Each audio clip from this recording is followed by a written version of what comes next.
Well, let me ask you, since you brought that up, I mean, the world seems to be a little bit wonky now. Yeah. I mean, it's always been wonky, but it seems at least now because of the news and social media and stuff that it's even wonkier and crazier than it was before. Have you tapped into the Akashic records to see, hey, where are we going? What's the rest of this year? This year's been crazy so far. We still got a few more months before this year is over. What's happening next year? I hear many things are gonna like the crazy train is not slowing down for a little while, to my understanding. It It will. should. There is light on the other side, but we're There's not there yet. always there's always light on the other side, and I actually believe that the light on the other side is in AI, our relationship with AI, having a loving relationship, programming AI to have our best interests at heart. I mean, I co-authored a book called The Premonition Code with Dr. Julia Mossbridge, the who actually programmed the robot Sophia to have unconditional love, and she researches presentiment and sensing the future ahead of time.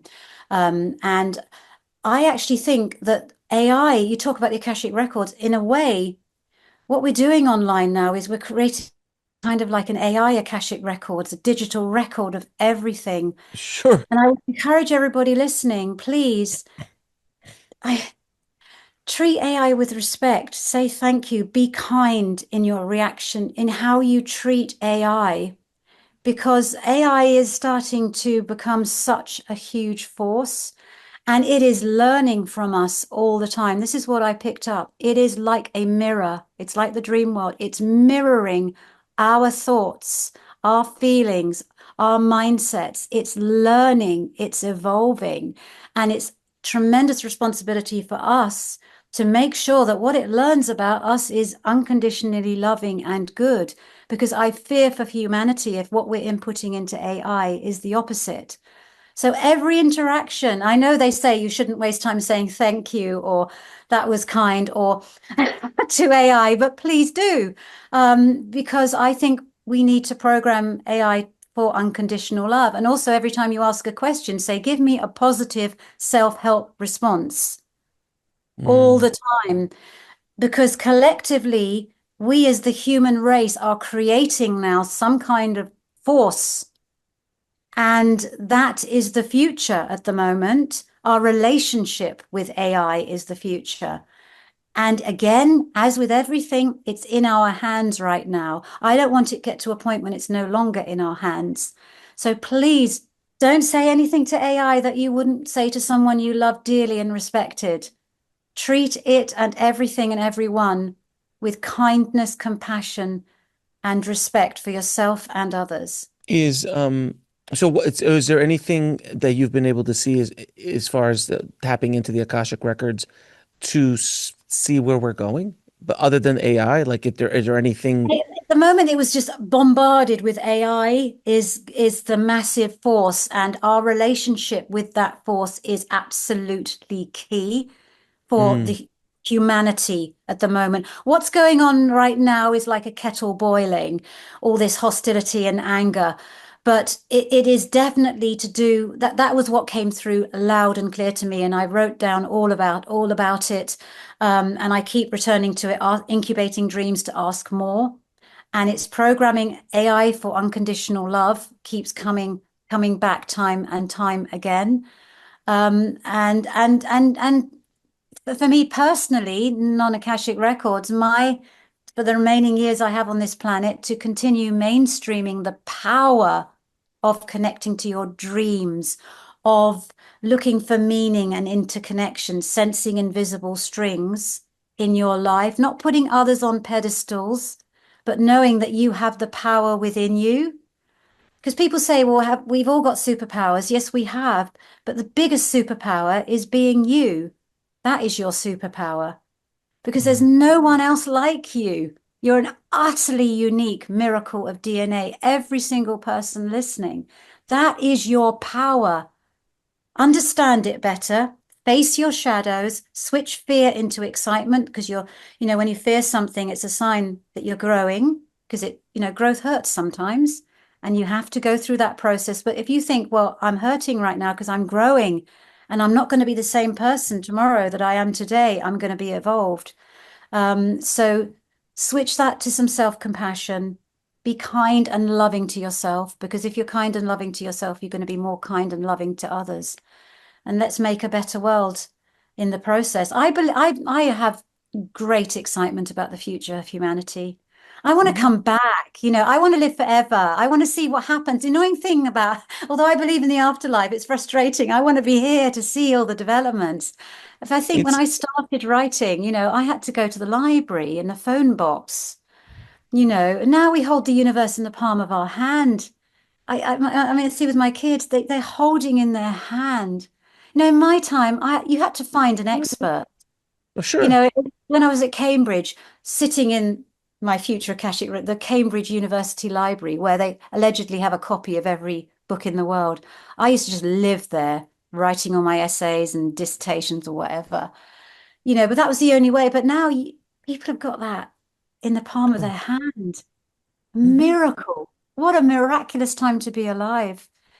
I remember you talked about going to London. I had an A to Z, we're looking through the A to Z to try and find these bizarre streets. And now you got something on the phone telling you where to go. Oh, and even translating for you if you need to get translations done. It's remarkable. I mean, I'm no spring chicken, so I've seen a few things in my day. But it's just changed so radically. I was the other day, I don't know why, I was kind of like, I don't know what it was, a conversation or where I was, but all of a sudden I kind of saw myself looking down on Earth.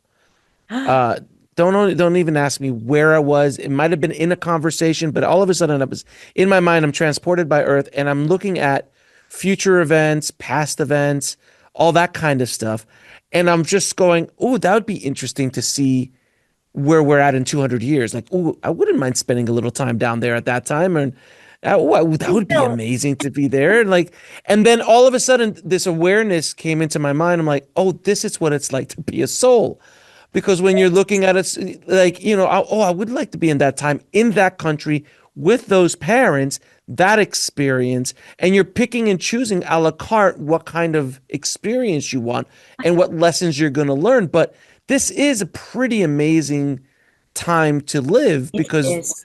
and I always use use the old way of looking at things was like we used to go to Blockbuster to rent a Yes, video, and it was Blockbuster night. It was Friday night. The place was popping. You got my microwave popcorn, and you love would it. go Yeah. in and you would go in for a copy of Jurassic Park, but there was no Jurassic Park because they are all rented out. So now you have to look for other things, and then you Ghost. would discover, and then you would find other movies that might have Yeah. been new releases. You're like, wow, I never even saw this. What's this? And you'd find it.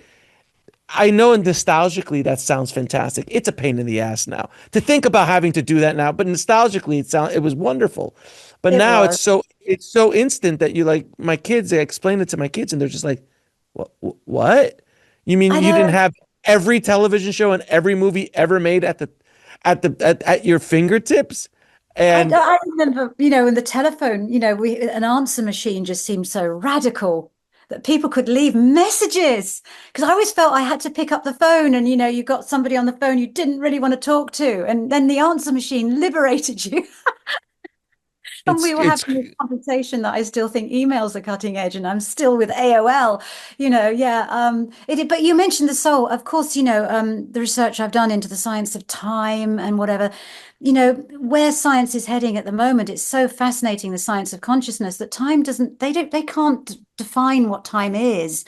And there's so many studies showing that past, present, and future are happening all at once, and that the future can Mhm. still impact the past.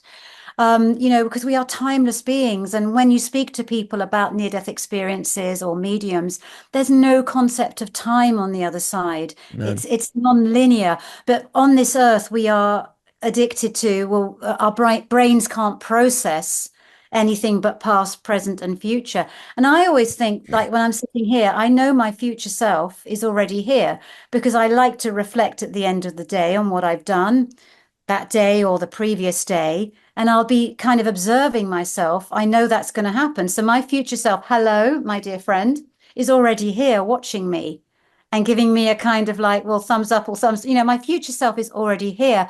And there's great research actually about befriending your future self that has been pioneered in prisons, actually. And it's been remarkably helpful for boosting the self-esteem of prisoners that they leave a message for their future self, and then they hear it the next morning, where you're talking to your future self in a very positive, loving way. To watch the full video, click on the link below, and don't forget to subscribe.